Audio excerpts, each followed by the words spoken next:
अभी mock test भी बहुत मैटर करते हैं, क्योंकि हम लोग थ्योरी तो बहुत पढ़ लेते हैं, लेकिन प्रैक्टिस के लिए हम लोग के पास ज्यादा मटेरियल्स नहीं होते, तो इसलिए मॉक टेस्ट ज्यादा हमको प्रिफर करना चाहिए। मॉक टेस्ट बहुत ज्यादा जरूरी है। और हाँ मॉक सर। टेस्ट के लिए देखिए आज सारा चीज ऑनलाइन अवेलेबल है। Previous year question bank available है। आप नेट पे सर्च कीजिएगा, आपको सारा क्वेश्चन बैंक भी मिल जाएगा। जो लोग जेडबलई का तैयारी कर रहे हैं वो लोग को प्रीवियस ईयर क्वेश्चन बनाना चाहिए। जो लोग नीट का तैयारी कर रहे हैं पूरा 20 ईयर का पूरा क्वेश्चन सॉल्व करते रहना चाहिए बार बार। उनको अपने आप उनका कभी मालूम चल जाएगा। फॉर एग्जाम्पल हम एक क्वेश्चन सॉल्व कर रहे हैं अमीनो एसिड का, और उसमें एक सिंबल दे दिया कि अस्पार्टिक एसिड का सिंबल दे दिया, और वो सिंबल हमको पता नहीं है, तो हमको उसमें चैलेंज लेना है कि हमको ये सिंबल क्यों नहीं मालूम है। हमें तो चैप्टर पढ़ लिए फिर भी हमको नहीं मालूम है। यानी कि क्वेश्चन क्या डिमांड कर रहा है कि आपको उसका सिंबल भी याद रखना है, उसका स्ट्रक्चर तो याद रखना है, उसका सिंबल भी याद रखना है। तो कैसे पता चलेगा? जब प्रीवियस ईयर का क्वेश्चन पूरा ए टू जेड अच्छे से बना लेंगे। तो ये बहुत ही इंपॉर्टेंट टाइम है स्टूडेंट को। मतलब अभी थोड़ा सा भी रिलैक्स नहीं करना है, क्योंकि पूरा दुनिया के लिए ये संकट का समय है, पूरे दुनिया के लिए टफ सिचुएशन है। लेकिन स्टूडेंट के लिए, सेल्फ इंप्रूवमेंट के लिए, जो स्टूडेंट घर में बैठ के पढ़ाई कर रहे हैं वो बहुत अच्छा कर सकते हैं। उसको उन लोगों को ये बहुत पॉजिटिवली हैंडल करना है सिचुएशन। हाँ हाँ सर, अच्छा, थैंक यू सर। तो और सर मतलब अभी अब असम के सिचुएशन को देख सकते हैं कि जो लोग मैंने भी in most of the time देखा है कि जो जो स्टूडेंट्स बोर्ड एग्जाम में ज्यादा मतलब अच्छा मार्क्स लाते हैं, लाइक असम में टॉप 10 में आते हैं, तो मैंने बहुत बार देखा है कि वो लोग इस लाइक कॉम्पिटिटिव एग्जाम लाइक जेडब्ल्यू और नीट में क्वालिफाई नहीं कर सकते। तो what is the reason behind this? नहीं, ऐसा तो बिल्कुल नहीं है। मतलब जो टॉप 10 में स्टूडेंट रहते हैं, मेरे ही बहुत सारे स्टूडेंट आसाम सेवा बोर्ड से टॉप 10 में थे, और वो अभी आईआईटी और एनआईटी में पढ़ रहे हैं। आपके ही कॉलेज में अभी एनआईटी सिलचर में एक मेरा स्टूडेंट गया है, रক্তিम भुइयां, जो रैंक 1 लाया था 2018 में, कंप्यूटर साइंस ब्रांच में गया है। आप लोग का जूनियर होगा। और हाँ वो उसको मतलब उसको आईआईटी में भी मिला, एनआईटी में भी मिला, सब जगह मिला, सारे इंजीनियरिंग कॉलेज मिला। बोर्ड में भी 94 परसेंटाइल से ज्यादा मार्क्स लाया। तो ऐसा जनरलाइज नहीं कर सकते हैं, बट इन जनरल बहुत सारे ऐसे रैंक होल्डर्स को देखा गया है कि उनका 10th में रैंक आने के बाद उनको यहाँ का मीडिया इतना ज्यादा प्रमोट कर देता है कि उनको लगने लगता है कि वो बहुत ज्यादा सक्सेसफुल अभी ही हो गए, जबकि ऐसा बिल्कुल नहीं है। 10th आपका बस एक इनिशियल स्टेप है, और जो रियल जर्नी होता है, रियल फाइट जो स्टार्ट होता है 10th के बाद स्टार्ट होता है। Yes sir. आप 10th में सोच रहे हैं टॉप 10 में लाके कि आप सोच रहे हैं कि आप तो एकदम सबसे सक्सेसफुल स्टूडेंट है, लेकिन आपको ये पता नहीं है कि आपके साथ 10th में पढ़ने वाला बहुत सारा स्टूडेंट यहाँ 11th-12th का सिलेबस खत्म करके बैठा है। उसका बोर्ड में हो सकता है आपसे कम मार्क्स हो, लेकिन 11th-12th का सिलेबस खत्म करके बैठा है। क्यों? क्योंकि उसको आईआईटी में क्वालिफाई करना है, उसको मेडिकल में टॉप एम्स में पढ़ना है। तो ऐसे हर स्टूडेंट को मेरा सजेशन रहेगा कि बोर्ड का मार्क्स आपका आता है, बहुत अच्छी बात है, आप टॉप रैंकर्स हो, बहुत अच्छी बात है।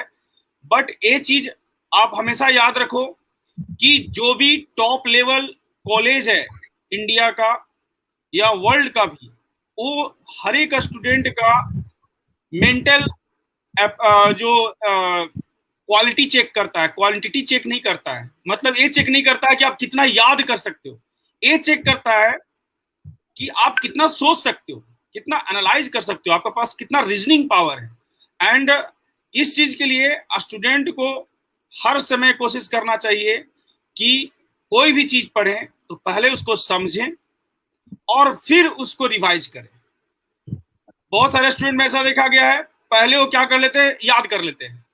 याद किया हुआ चीज कितना दिन तक याद रहेगा? कुछ दिन के बाद वो भूल जाएंगे। तो बोर्ड के एग्जाम में तो अच्छा कर जाएंगे, लेकिन उसका जब रिलेशन 11th और 12th के सिलेबस से होगा तो उसमें वो कोरिलेट नहीं कर पाएंगे, तो फाइनली वो सक्सेसफुल नहीं हो पाएंगे अच्छे इंजीनियरिंग और मेडिकल कॉलेज में। तो अभी आप देख रहे हैं कि जो पैरामीटर्स मेनली डिसाइड होता है 11th-12th के पढ़ाई पे डिसाइड होता है कि कौन अच्छा इंजीनियरिंग कॉलेज में जाएगा, कौन आईआईटी में जाएगा, कौन एम्स में जाएगा। वो डिसाइड यस होता है आपका 11th-12th के पढ़ाई पे, उसके सिलेबस पे। तो उसमें आप जितने अच्छे से समझ के सॉल्व करेंगे प्रॉब्लम्स, उतना ही अच्छा आपका रैंक आएगा। और उसके लिए एक बहुत हाई मोटिवेशन का जरूरत है। इसलिए हम हर जो इस बार 10th का एग्जाम दिए हैं स्टूडेंट, उनको हम बोलते हैं कि अपना टाइम बिल्कुल वेस्ट मत कीजिए, क्योंकि आप अभी ये सोचने में टाइम वेस्ट कर रहे हैं कि क्या होगा और क्या नहीं होगा, जबकि आपके उम्र के, आपके एज के बहुत सारे स्टूडेंट अपना 11th का सिलेबस खत्म कर दिए हैं। ये सब सोचने में टाइम वेस्ट मत कीजिए। आपको सिर्फ असम के स्टूडेंट से कंपटीशन नहीं है, आपको ऑल ओवर इंडिया स्टूडेंट से कंपटीशन है। तो सारे चीज को देख के अपने अंदर मोटिवेशन लाइए। सिर्फ कुछ स्टूडेंट्स को देख के मेरे स्कूल में तो सब अभी कुछ नहीं कर रहा है तो हम भी कुछ नहीं करेंगे, ऐसा नहीं सोचना है। Yes sir. और मतलब एक चीज हमने नोटिस किया है कि जब तक हम क्लास 11 नहीं पहुंचते, लाइक आई मीन क्लास 9 और क्लास 10, हमको ज्यादा पता नहीं है कि क्या वो JEE क्या है और नीट क्या है। मुझे भी सेम सिचुएशन था। मैं जब 11 में पहुंचा तब मुझे पता चला कि इंजीनियरिंग के लिए एंट्रेंस होता है। But in the other state like Kota, वो लोग तो क्लास 9-10 से ही प्रिपेयर करते हैं। तो असम में ये चीज का भी कमी है। नहीं मतलब स्कूल लेवल से। हाँ, स्कूल लेवल से तैयारी स्टार्ट कर देना चाहिए। बहुत बेस चूंकि स्ट्रांग होना बहुत जरूरी है। विदाउट स्ट्रांग बेस हम लोग को 11th-12th सफिशिएंट टाइम है, मतलब IIT और मेडिकल का एंट्रेंस का तैयारी के लिए। बट पहले से आपका बेस स्ट्रांग रहता है, पहले से आपको चीजें मालूम रहती हैं, तो आप क्या होता है, आपको एक्स्ट्रा मोटिवेशन मिल जाता है। अरे ये तो हम 9th क्लास में पढ़े थे, ये चीज फिर से आ गया, चलो ये और अच्छे से पढ़ना है, इस पर और ज्यादा प्रॉब्लम बनाना है। 9th क्लास में हम इस पे 10 क्वेश्चन बनाए थे, अब 100 क्वेश्चन बनाएंगे। तो ऐसे मोटिवेशन मिल जाता है। Yes sir. और sir, coming to the examination like structure like important question part, so previous year जो क्वेश्चन रहते हैं, बहुत बार मैंने देखा है कि वो क्वेश्चन रिपीट होते हैं। तो अभी तक भी वो चल रहा है क्या? देखिए, ऐसा तो नेशनल लेवल एंट्रेंस एग्जाम में बहुत कम होता है, बट बोर्ड एग्जाम में ज्यादा होता है। नेशनल लेवल एंट्रेंस एग्जाम में उस टाइप का प्रॉब्लम पूछा जा सकता है, सेम कॉन्सेप्ट रिपीट होता है, but same to same question बहुत कम रिपीट होता है। तो मतलब ऐसा इसलिए है क्योंकि हर एक एंट्रेंस एग्जाम, हर एक कॉम्पिटिटिव एग्जाम में उस स्टूडेंट को सिलेक्ट करने का कोशिश किया जाता है जिसमें लीडरशिप क्वालिटी हो। लीडरशिप क्वालिटी मीन्स वो जो एक बार चीजों को पढ़ लिया, उसको अपने माइंड में सेट कर लिया, तो उस पर आप उसको कैसा भी चेंज करके क्वेश्चन दीजिए वो सॉल्व कर देगा। वो ऐसा स्टूडेंट नहीं चाहते हैं कि एकदम बिल्कुल सेम टू सेम क्वेश्चन आएगा तभी हम सॉल्व करेंगे, नहीं आएगा तो नहीं सॉल्व करेंगे। ऐसे स्टूडेंट रिजेक्ट कर जाएंगे। तो ये चीज उनको ध्यान में रखना होगा, ये चीज ध्यान में रखते ही पढ़ना है। इसलिए सर प्रीवियस ईयर क्वेश्चन भी मतलब देखना बहुत इंपॉर्टेंट है। हाँ, देखना इंपॉर्टेंट है, लेकिन इसको समझ के सॉल्व करना है। ऐसा नहीं कि सिर्फ प्रीवियस ईयर क्वेश्चन रट गए। एक स्टूडेंट मेरे पास आया, मेडिकल का तैयारी करता था, वो बोला कि सर हमको मेडिकल का तैयारी करना है, पूरा सबका आंसर याद कर लिए।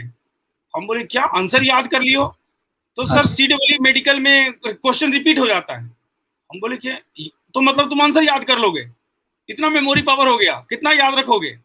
तो उसको बहुत अच्छे से हम काउंसलिंग किए कि ऐसा बिल्कुल नहीं करो, कॉन्सेप्ट डेवलप करो, क्योंकि हर बार अगर नेक्स्ट ईयर एग्जाम में क्या चेंज होगा ये कोई नहीं जानता है। हम इतने दिन से पढ़ा रहे हैं, हम भी नहीं प्रेडिक्ट कर सकते हैं कैसा क्वेश्चन मतलब एक्चुअली आएगा। बट हम लोग क्या करते हैं कि हम लोग पढ़ाते समय कॉन्सेप्ट बिल्डअप कर देते हैं कि तुमको कैसा भी क्वेश्चन आया पूछा जाएगा, यू शुड बी रेडी। आपसे कैसा भी क्वेश्चन पूछा जाए, आपका कॉन्सेप्ट इतना अच्छा बना लो कि आप कैसा भी क्वेश्चन सॉल्व कर दो। इस डेडिकेशन से पढ़ना है। Yes sir. सर और मतलब JEE के लिए और नीट के लिए दोनों में अलग अलग होगा। सो मतलब JEE और नीट के लिए मोस्ट स्कोरिंग सब्जेक्ट क्या क्या होता है? मोस्ट स्कोरिंग सब्जेक्ट JEE के लिए फिजिक्स, केमिस्ट्री, मैथ सब है, और नीट के लिए फिजिक्स, केमिस्ट्री, बायो। मेरे से आप एक क्वेश्चन करेंगे तो हम तो बोलेंगे all subjects are equally scoring, क्योंकि हमने खुद IIT का तैयारी किया था, तो मेरे लिए सब सब्जेक्ट इक्वल था, और हर स्टूडेंट को यही मान के तैयारी करना चाहिए क्योंकि जैसे ही कोई यदि बोल देता है कि तो अच्छा तुमको डॉक्टर बनना है तो ऐसा करो, बायोलॉजी ज्यादा पढ़ो, हाँ हमने बहुत तो देखा है। फिजिक्स और केमिस्ट्री नेग्लेक्ट कर देता है। इस कारण से उनका फिजिक्स केमिस्ट्री में पीछे जाते हैं।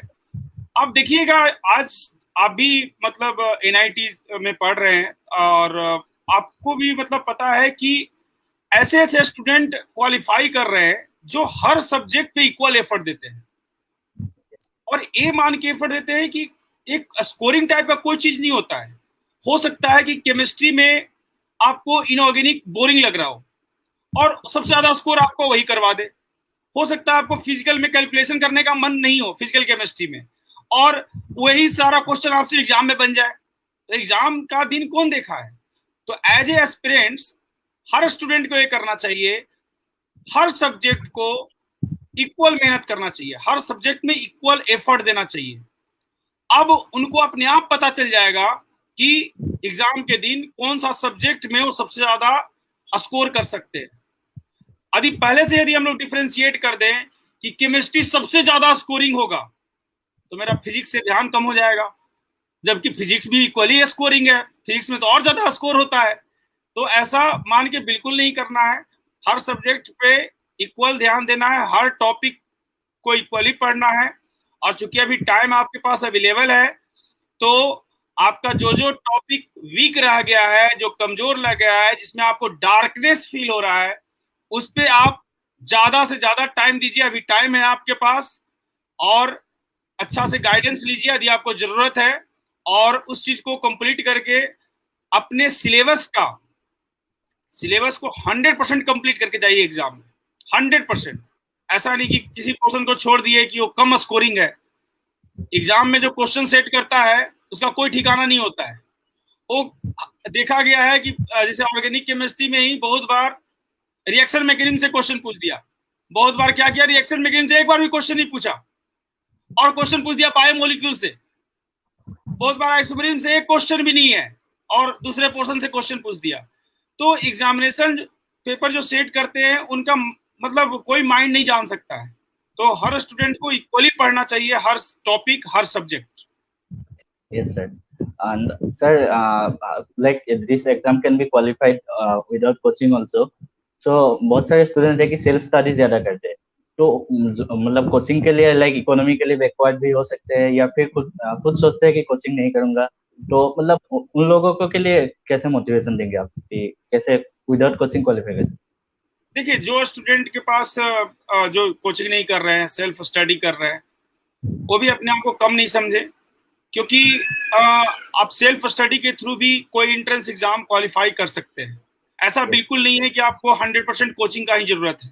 यदि आपको अपने पे विश्वास है और यदि ये आप विश्वास है कि आप अपने पूरा टाइम 2 साल 3 साल जो भी आप तैयारी कर रहे हैं वो आप कंटिन्यूअस रेगुलरली डेली 14-15 आवर्स आप सेल्फ स्टडी कर पाएंगे, अपने आप को डेविएट नहीं होने देंगे, तो आप एकदम सेल्फ स्टडी कर सकते हैं। तो जो लोग सेल्फ स्टडी कर रहे हैं, बस उनको मेरा मैसेज ये रहेगा कि अपने आप को कभी भी किसी से कमजोर नहीं समझना है। ये नहीं समझना है कि दूसरा स्टूडेंट कोचिंग कर लिया है तो उसका ज्यादा मार्क्स आएगा, हम सेल्फ स्टडी किए हैं तो मेरा कम मार्क्स आएगा। ऐसा बिल्कुल नहीं सोचना है, क्योंकि ऊपर वाले ने सबको इक्वल पावर दिया है, सबको। यदि आप ये सोच रहे हैं कि आपका सेल्फ स्टडी है, आपके पास फैसिलिटी नहीं है, तो आप ऊपर वाले से प्रार्थना कीजिए, आपको सारा चीज मिल जाएगा, सारा गाइडेंस मिल जाएगा, क्योंकि स्टडी मटेरियल में, बुक्स में सारा चीज लिखा हुआ है, सारा कॉन्सेप्ट बताया हुआ है। हम टीचर क्या करते हैं कि वही सारा बात, वही सारा जो लिखा हुआ चीज उसको इजी वे में बताते हैं, जिससे स्टूडेंट को इंटरेस्टिंग वे में बताते हैं कि स्टूडेंट को और ज्यादा अच्छे से समझ में आए। तो जिनके पास ये फैसिलिटी नहीं है वो वही चीजें खुद में डेवलप कर सकते हैं कि ठीक है मेरे पास फैसिलिटी नहीं है, हम खुद से इतने अच्छे से पढ़ेंगे, इतना मन से पढ़ेंगे, डेडिकेशन से पढ़ेंगे, और जो लाइन लिखा हुआ है उसको बहुत ध्यान से पढ़ेंगे, तो ऑटोमेटिकली है कि हमको सब चीज आ जाएगा, सब चीज समझ में आ जाएगा। तो उन लोगों को बस थोड़ा सा एक्स्ट्रा कंसंट्रेशन के साथ पढ़ना है, एक्स्ट्रा कंसंट्रेशन और ज्यादा उनको रखना पड़ेगा, और उनके पास एक चैलेंजिंग सिचुएशन और है कि हमेशा अपने में ये चीज ध्यान रखें कि जो बहुत ज्यादा स्ट्रगल करता है, फाइट करता है कोई चीज समझने में, उसको हर कॉन्सेप्ट समझ में आ सकता है। बस उनको एक चीज मेंटेन करना है और वो चीज है पेशेंस, धैर्य। धैर्य रखना है। आप सेल्फ स्टडी करोगे तो हो सकता है कि आपको पहली बार में चीज नहीं समझ में आए, तो आपको पेशेंस रखना है, हार नहीं मानना है। आप हार मान जाओगे तो गिर जाओगे, पीछे हो जाओगे। तो बस हार नहीं मानना है, बस लगे रहना है, तो आप भी अच्छा कर जाओगे। Yes sir. सर मैंने भी विदाउट कोचिंग क्वालिफाई किया था, तो मैंने भी आप जैसे कि ना पेशेंस रखा, मैंने भी पेशेंस रखा बहुत 2 साल। मैं खुद रामानुजन जूनियर कॉलेज का स्टूडेंट था, तो मैंने भी सिर्फ लाइक रेफरेंस बुक फॉलो किया और एमटीजी अरिहंत का एमसीक्यूज प्रीवियस ईयर क्वेश्चन मैंने भी मतलब पेशेंस रखे, इसलिए मुझे पहली बार में मिल गया था। So thank you sir. And sir next question is that in this pandemic time आपने लाइक स्टूडेंट के बेनिफिट के लिए, लाइक कोई बच्चा कोविड इफेक्टेड हो गया या फिर किसी का मम्मी पापा का डेथ हो गया ड्यू टू कोविड, सो उनके लिए आप क्या कुछ इनिशिएटिव अभी ले रहे हैं क्या? हाँ, हम लोग पहले अनाउंस कर चुके हैं, जिनके मतलब पेरेंट्स में कोई किसी का डेथ हो गया दुर्भाग्यवश, ऐसे हर स्टूडेंट को हम लोग 100% स्कॉलरशिप प्रोवाइड कर रहे हैं कि वो मतलब हम लोग कोचिंग में 100% स्कॉलरशिप के साथ इंजीनियरिंग या मेडिकल का एंट्रेंस एग्जाम का तैयारी कर सकते हैं। यदि उनको जरूरत है तो हम लोग पूरा सपोर्ट करने के लिए रेडी है। जितना हम लोग का फैसिलिटी है, हम लोग फुल फैसिलिटी देने के लिए रेडी है। बस उनको हम लोग को काउंसलर से कांटेक्ट करना होगा और हम लोग के प्रोवाइडेड नंबर पे कांटेक्ट करना होगा। ऐसे हर लोगों के साथ मेरा पूरा सहानुभूति है और मतलब मेरा भगवान से प्रार्थना रहेगा कि सब लोग सेफ रहे और सब लोग सुरक्षित रहे और ऐसा आगे किसी के साथ ना हो, सब लोग स्वस्थ हो जाए। जिनको भी कोविड हुआ है जल्दी से जल्दी स्वस्थ हो जाए, मेरा भगवान से प्रार्थना। Yes, sir. তো গতিকে যিসকল দৰ্শকে চাই আছে, তোমালোকৰ যদি কাৰোবাৰ চিনাকি তেনেকুৱা ষ্টুডেণ্ট বা তেওঁলোকৰ যদি পিতৃ মাতৃ যিহেতু COVID-19 বিয়োগ হৈছে, তো তেওঁলোকে লৰেন্স কোচিং ক্লাছেছৰ লগত কণ্টেক্ট কৰিব পাৰে। তেওঁলোকে পুৰা কমপ্লিট 100% স্কলাৰশ্বিপ মানে ফ্ৰীলি তেওঁলোকে মেডিকেল বা ইঞ্জিনিয়াৰিঙৰ কোচিঙত সহায় কৰিব। গতিকে এইটো বহুত ভাল ইনিচিয়েটিভ লৈছে। So sir next question is that आपको मतलब कोचिंग लाइन में ही जाना है, तो आपको अब तो IIT गुवाहाटी में था, तो मतलब कब आपको ये पता चला कि आपको कोचिंग लाइन में जाना है? कोचिंग लाइन में मतलब मुझे जाना था, ये मतलब मैं जब अपना सेल्फ मतलब प्रिपरेशन कर रहा था IIT का, तो मतलब उसी समय मैंने डिसाइड कर लिया था। क्योंकि जब मैं देखता था मतलब जब IIT का बहुत टफ प्रॉब्लम सॉल्व मैं करता था और मेरे से नहीं बनता था, तो मतलब बहुत ज्यादा फ्रस्ट्रेशन हो जाता था, बहुत ज्यादा डिप्रेशन होता था। और उस एज में हर स्टूडेंट उस चीज से लड़ता है जिसको आज तक कोई सॉल्व नहीं कर पाया है और उसके लिए कोई हेल्प नहीं है। ऐसे ऐसे स्टूडेंट को हम देखे हैं जो डिप्रेशन में बहुत ज्यादा परेशान रहते हैं, बहुत ज्यादा अपना प्रॉब्लम किसी से शेयर नहीं कर पाते हैं। ये सब ऐसा हिडन चीज है जिसके लिए बहुत कम लोग गाइड करने वाले हैं। तो हम जब तैयारी करते थे तो उस समय मतलब मेरे को लगता था कि मेरा कोई हेल्प कर दे, मेरा एक ये टफ कॉन्सेप्ट हमको समझ में नहीं आ रहा है, कोई समझा दे अच्छे से, मेरा जितना टाइम वेस्ट हो रहा है थोड़ा टाइम कोई कम कर दे, जल्दी कोई समझा दे, ऐसा मेरे को फील होता था। तो मैंने जब वो सब जब सीख लिया तो मेरा जब कैरियर बनाने का टाइम आया तो मैंने ये डिसाइड किया कि जो मैं स्ट्रगल किया हूं और ऐसा चीज जिसमें स्टूडेंट को कोई हेल्प नहीं कर पाता है, स्टूडेंट बिल्कुल असहाय महसूस करता है, वो चाह के भी अपना प्रॉब्लम यहाँ तक कि अपने पेरेंट्स से भी शेयर नहीं कर पाता है। पेरेंट्स को भी बोलेगा तो ऊपर से डांट पड़ेगा कि तुम्हारा दिमाग ही कमजोर है, तुम नहीं कर पाएगा। तो ऐसे हर स्टूडेंट का मैं मदद कर सकूं, इस व्यू को रख के मैं इस फील्ड में आया। और जब से टीचिंग किया तब से गुवाहाटी में ही स्टार्ट किया पढ़ाना, और तब से मैं यहीं पे कंटिन्यूअस, बहुत सारे अप डाउन्स आए, बहुत सारे डिप्रेशन आए पढ़ाने के टाइम में भी, बट हर चीज से मैं लड़ता गया और कोशिश किया कि हर स्टूडेंट को, जिनका भी जो भी प्रॉब्लम है, आइदर वो प्रॉब्लम्स का है या कॉन्सेप्ट रिलेटेड प्रॉब्लम है, हर स्टूडेंट को जिस तरह से सपोर्ट बना मैंने किया और आज भी कर रहा हूँ। हर दिन कोशिश करता हूँ कि कोई भी स्टूडेंट प्रॉब्लम फेस ना करे, कोई भी प्रॉब्लम फेस करता है तो हम उसके लिए हमेशा अवेलेबल हैं। Yes sir, thank you.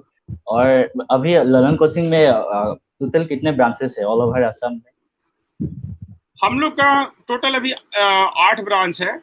Guwahati में है, गुवाहाटी में हम लोग का 5 ब्रांच है, 5, और नालवारी में है, तेजपुर में है और तिनसुकिया में है। हम लोग का टोटल 8 ब्रांच है और हम लोग का बहुत बड़ा फैकल्टी टीम है। मैं खुद एक फैकल्टी हूँ, मैं केमिस्ट्री पढ़ाता हूँ और बहुत सारे फैकल्टी हैं, बहुत सारे डेडिकेटेड फैकल्टी मेंबर्स हैं, आईआईटी एनआईटी से पास आउट हैं, बहुत सारे पीएचडी होल्डर है और बहुत बड़ा स्टाफ टीम है। तो हम लोग सब मिल के काम करते हैं एज ए फैमिली मेंबर। सब लोग का बहुत सपोर्ट रहता है, इस कारण से आज एलसीसी एलआईए इतना ऊंचाइयों तक पहुंच पाया है। सबका बहुत बड़ा कंट्रीब्यूशन है। Yes sir. और सर हमारे ऑडियंस से भी बहुत 2-3 क्वेश्चन आए थे, मैं वो अभी प्रेजेंट कर रहा हूँ। फर्स्ट क्वेश्चन था कि हाउ टू स्टडी केमिस्ट्री, मतलब ऑर्गेनिक, इनऑर्गेनिक और फिजिकल तीनों को मतलब कैसे मिला के पढ़ना चाहिए? देखिए, केमिस्ट्री का क्वेश्चन है तो केमिस्ट्री में सब स्टूडेंट्स को मैं ये बता देना चाहूंगा कि केमिस्ट्री बहुत ही इंटरेस्टिंग सब्जेक्ट है। जैसे हम लोग बचपन से पढ़ते आए हैं तो हम लोग को मैथ पढ़ाया गया है, फिजिक्स पढ़ाया गया है, केमिस्ट्री साइंस पढ़ाया गया है, और आर्ट्स का भी सब्जेक्ट हम लोग पढ़ते थे, बहुत लोग संस्कृत भी पढ़ते हैं। तो केमिस्ट्री में सब चीज का मिक्सचर है।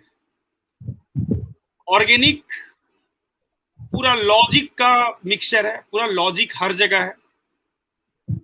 इनऑर्गेनिक में मेमोरी है प्लस लॉजिक है, और फिजिकल में कैलकुलेशन है। तो केमिस्ट्री मिक्सचर ऑफ एवरीथिंग, मतलब कैलकुलेशन भी है, याद भी करना है और लॉजिक भी है। तो ऐसा सब्जेक्ट आपको मिलेगा नहीं। तो इसको बहुत ही इंटरेस्टिंग ढंग से पढ़िए, और यदि आप ऑर्गेनिक पढ़ रहे हैं तो हर चीज का, हर रिएक्शन का मैकेनिज्म लिखने का कोशिश कीजिए। जस्ट उसको याद मत कर लीजिए। आप याद कर लीजिएगा तो वो ऑर्गेनिक खत्म हो जाएगा, वो ऑर्गेनिक नहीं है। आप हर रिएक्शन का मैकेनिज्म सोचिए। ए लोन पेयर यहाँ पे अटैक कैसे किया, क्यों किया, वहां पे इलेक्ट्रॉन डिफिशियंसी है तभी वो अटैक किया, वहां पे कौन सा ऑर्बिटल वैकेंट है, उसका हाइब्रिडाइजेशन क्या है। ऐसा क्वेश्चन अराइज कीजिए अपने मन में, उसको डिस्कस कीजिए, पूरा लॉजिकल वे में ऑर्गेनिक पढ़िए। इनऑर्गेनिक में जैसा कि हम बोले हैं, इसमें लॉजिक भी है और प्लस कुछ पोर्शन मेमोरी वेस्ट है, उसको आपको याद करना ही पड़ेगा। तो लेकिन मैक्सिमम जो पोर्शंस है वो लॉजिक से हो जाता है। जो रिमेनिंग पोर्शन है, जो मेमोरी वेस्ड है, उसमें आपको याद करने का तरीका, याद करने का मेथड, जिसको निमोनिक्स बोलते हैं, प्लस कुछ चीज ऐसा होता है जो निमोनिक्स से भी कवर नहीं होता है। तो उसको आप एक छोटा सा कॉपी में लिख लेंगे एक जगह पे, जैसे कुछ कुछ रिएक्शंस है उसको एक जगह लिख लेंगे और उसको टाइम टू टाइम रिवाइज करते रहेंगे, और एग्जामिनेशन में जाने के पहले 10 दिन पहले या 5 दिन पहले उसको याद कर लेंगे, क्योंकि वो आपको परमानेंटली याद नहीं रहने वाला है। आप याद करेंगे भूल जाएंगे। तो वो टेक्निक आपको इनऑर्गेनिक में अपनाना पड़ेगा। और फिजिकल पूरा कॉन्सेप्चुअल है एंड कैलकुलेशन बेस्ड है, तो उसमें आपको ज्यादा याद नहीं करना है। हर चीज का डेरिवेशन पढ़िए, हर चीज का फाइनल फॉर्मूला याद रखिए।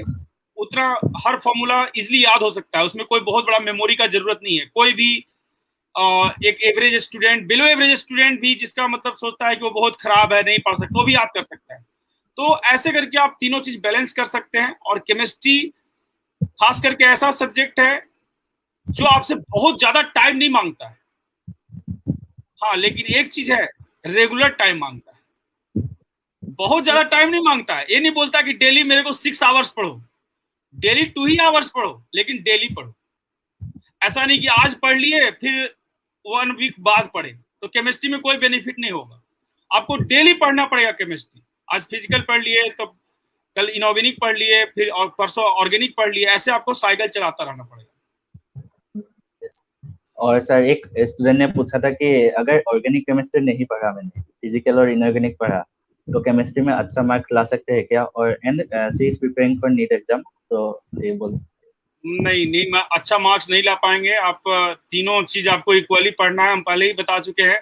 और यदि आपको लग रहा है कि आपके पास टाइम नहीं है, आपको ऐसा लग रहा है कि आपके पास टाइम बिल्कुल नहीं बचा है, तो आप ऑर्गेनिक में बहुत जो आपका एनसीईआरटी में मेंशन्ड है, टेक्स्ट बुक में आपका मेंशन है, उसको पढ़ लीजिए अच्छे से, उसका एक्सरसाइज अच्छे से सॉल्व कर लीजिए, बट उसको छोड़ के मत जाइए, क्योंकि ऑर्गेनिक में ऐसा क्वेश्चन आ जाता है जो मतलब सॉल्व होना ही होता है, बहुत आसान क्वेश्चन आता है। तो आप यदि आप छोड़ के जाएंगे तो बाकी जितना भी आपका कंपटीटर है वो आपसे आगे बढ़ जाएगा बहुत ज्यादा।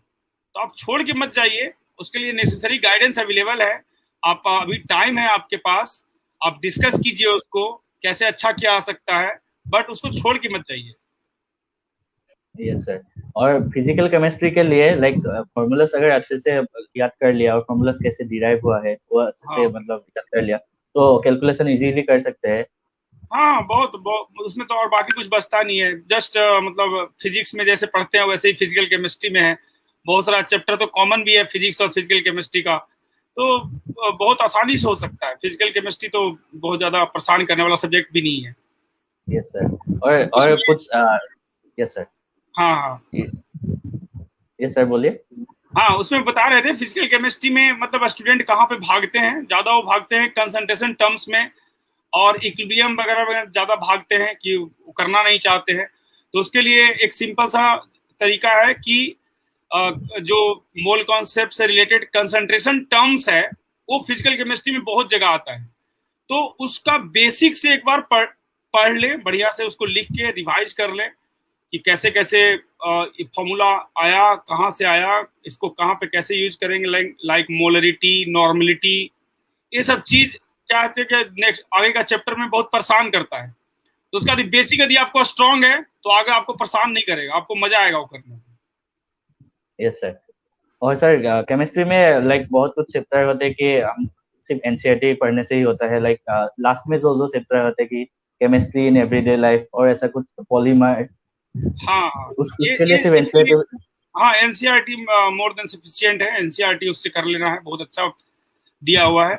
और बाकी लेकिन जो पार्ट है हम इसमें बोलना चाहेंगे कि एनसीईआरटी का जो रिमेनिंग चैप्टर्स है खास करके ऑर्गेनिक में और फिजिकल में, उसमें एनसीईआरटी अच्छा दिया है लेकिन थ्योरी थोड़ा कम दिया है। क्वेश्चन दे दिया है, एक्सरसाइज में वो क्वेश्चन दे दिया है, बट उसका थ्योरी थोड़ा कम दिया है। तो स्टूडेंट को थ्योरी के लिए थोड़ा अलग जगह से, अलग किताब से उसको थोड़ा उसको डिटेल में पढ़ लेना चाहिए। Yes sir. और सर मैथ्स के लिए बहुत सारे स्टूडेंट्स को मतलब डर होता है, डिफरेंशिएशन, इंटीग्रेशन, लिमिट, ये सारे चैप्टर्स के लिए बहुत स्टूडेंट को डर होता है, वो लोग स्किप कर देते हैं उस चैप्टर्स, तो उसको कैसे इजी कर सकते हैं? मैथ में तो देखिए, मैथ में जब तक आप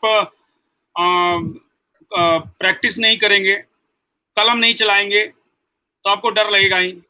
और मैथ कोई ऐसा सब्जेक्ट है नहीं कि आप बेड पे सोए सोए आप बस फॉर्मूला देख लेंगे आपसे सॉल्व हो जाएगा। मैथ में टाइम चाहिए, मैथ नीड्स टाइम, उसको टाइम चाहिए, और आप टाइम नहीं देंगे तो उसका कोई सोल्यूशन नहीं है। तो उसका बस एकमात्र चीज है कि आपको इंटीग्रेशन अच्छा नहीं लगता है, अच्छा लगाना पड़ेगा, आपको सोल्व करना पड़ेगा, नहीं तो फिर क्या है कि आपको उससे रिजल्ट ही नहीं आएगा। क्योंकि मैथ आप जब तक प्रैक्टिस नहीं करेंगे आपका रिजल्ट दिखेगा नहीं लोगों को, मतलब सामने दिखेगा ही नहीं। तो उसमें प्रैक्टिस बहुत ज्यादा जरूरी है और बहुत ज्यादा प्रैक्टिस जरूरी है, बहुत ज्यादा प्रैक्टिस उसमें करना होगा। Yes, आप प्रॉब्लम बनाए तो मैथ बनाते समय ऐसा रहना चाहिए कि आपको फॉर्मूला मतलब ऐसा नहीं होना चाहिए कि आपको रटना पड़ रहा है फॉर्मूला। इतना आपको प्रैक्टिस होना चाहिए कि फॉर्मूला अपने आप इतना बार आ रहा है यूज कि अपने आप आपको याद हो गया। ऐसे मैथ में करना है। yes sir. और फिजिक्स के लिए कुछ एडवाइस देना सर? फिजिक्स बहुत ही अच्छा सब्जेक्ट है और फिजिक्स में मतलब बहुत ही आराम से धीरे धीरे थ्योरी पढ़ना है, समझ समझ के, उसमें कोई जल्दीबाजी नहीं है। मैथ और केमिस्ट्री में आप जल्दीबाजी में कॉन्सेप्ट भी पढ़ सकते हैं और प्रैक्टिस भी कर सकते हैं, बट फिजिक्स में आपको पेशेंस रखना है, कॉन्सेप्ट को धीरे धीरे पढ़ना है, समझ समझ के पढ़ना है, उसको हर एंगल से सोचना है। क्योंकि फिजिक्स में आप कम ही क्वेश्चन सॉल्व कीजिए, लेकिन जो भी क्वेश्चन सॉल्व कीजिए उसको पूरे मन से सॉल्व कीजिए, उसको हर एक एंगल से सॉल्व कीजिए। और फिजिक्स में आप याद करने का कोशिश मत कीजिए। जो आप जल्दीबाजी करते हैं कि याद कर लेंगे, तो याद करने से आपका कॉन्सेप्ट गलत हो जाएगा। तो आपको याद नहीं करना, फिजिक्स में समझना सबसे ज्यादा इंपॉर्टेंट होता है। तो फिजिक्स में आपको जब भी आप पढ़ते हैं, जो भी पढ़ते हैं स्टूडेंट, उसको हर चीज का लॉजिक उनको मालूम होना चाहिए कि ये ऐसे कहां से आया, क्यों आया, हर चीज का लॉजिक मालूम होना चाहिए, तभी फिजिक्स में अच्छा कर पाएंगे। यस सर, और थैंक यू सर। फिजिक्स में एक और चीज हम बता रहे हैं कि आप फिजिक्स पढ़ेंगे तो कुछ कुछ चैप्टर हो सकता है कि आपको फिजिक्स में परेशान करे, समझ में ना आए, लेकिन फिजिक्स का ऐसा नेचर है कि फिजिक्स में बहुत सारा चैप्टर्स शुरू में लगता है कि बहुत मेरे से सॉल्व नहीं हो रहा है, लेकिन उसमें बहुत सारा चैप्टर ऐसा भी है जिसमें स्टूडेंट बहुत स्कोर कर सकता है। जैसे किसी स्टूडेंट को स्टार्टिंग में मैकेनिक्स मिल जाता है, तो मैकेनिक्स में बहुत सारे स्टूडेंट डिप्रेस हो जाते हैं कि मेरे से नहीं हो पा रहा है, बहुत सारे स्टूडेंट से नहीं होता है। तो ऐसे हर स्टूडेंट को हम सजेशन देंगे कि आप पूरा सिलेबस कंप्लीट करो। जैसे आप हीट थर्मोडायनेमिक्स पढ़ोगे, ऑप्टिक्स पढ़ोगे, आप मॉडर्न पढ़ोगे, करंट इलेक्ट्रिसिटी पढ़ोगे, सारा चीज पढ़ लोगे ना, तो अपने आप आपको दिख जाएगा कि फिजिक्स में बहुत सारा चैप्टर ऐसा है जो बहुत इजीली मार्क दे देता है। और हम लोग क्या करते हैं, 2-3 चैप्टर से डिसाइड कर लेते हैं कि ये मेरे से अब नहीं होगा, और फिर इसको छोड़ देते हैं। तो ऐसा बिल्कुल नहीं करना है, आपको पूरा 100% सिलेबस करना है। उससे आपको पता चल जाएगा कि यहाँ से मेरा इतना स्कोर आ जाएगा। Yes sir, thank you sir. So last question is that मैंने बहुत बार लाइक सोशल मीडिया में देखा है कि गगन कोचिंग क्लासेस को बहुत सारे अवार्ड्स मिला है, मैंने न्यूज़पेपर में भी पढ़ा था। तो क्या क्या अवार्ड रिसेंटली आप लोगों को मिला है, तो हम लोग ऑडियंस को बता सकते हैं? देखिए, हम लोग का मतलब हम लोग को 2019 में टाइम्स बेस्ट कोचिंग का अवार्ड मिला था, जो टाइम्स ग्रुप है उसकी तरफ से। फिर 2020 में व्यतिक्रम का अवार्ड मिला था, व्यतिक्रम की तरफ से दिया गया था। और 2019 में ही मतलब एक हम लोग का जो मतलब जो कोचिंग प्रोग्राम चला रहे हैं, बहुत ही मतलब अफोर्डेबल प्राइस में, अफोर्डेबल फी में, क्योंकि हम लोग का जो कोचिंग का फी होता है बहुत ज़्यादा नहीं होता है with respect to other coaching. हम लोग बहुत ही अफोर्डेबल फी में विथ एक गुड स्कॉलरशिप हम लोग स्टूडेंट्स को कोचिंग प्रोवाइड करवा रहे हैं। इसके लिए मेरे को हम लोग को चीफ मिनिस्टर का भी अवार्ड मिला था 2019 में। तो ऐसे करके मतलब हम लोग को बहुत अप्रिसिएशन मिला है, और भी डिफरेंट ऑर्गेनाइजेशन से, आसाम के डिफरेंट ऑर्गेनाइजेशन से। तो हम लोग का कोशिश बस यही है कि हम लोग ऐसे ही काम करते रहें और हम लोग को मोटिवेशन मिलता रहे, स्टूडेंट को अच्छा करवाते जाए, बस हम लोग का यही है। Yes sir, thank you for joining us sir. So इतना बिजी शेड्यूल के बीच में भी हम लोगों को टाइम दिया आपने, इसलिए आपको बहुत बहुत धन्यवाद। Thank you. Thank you. So we are ending this session. Thank you, sir. Thank you.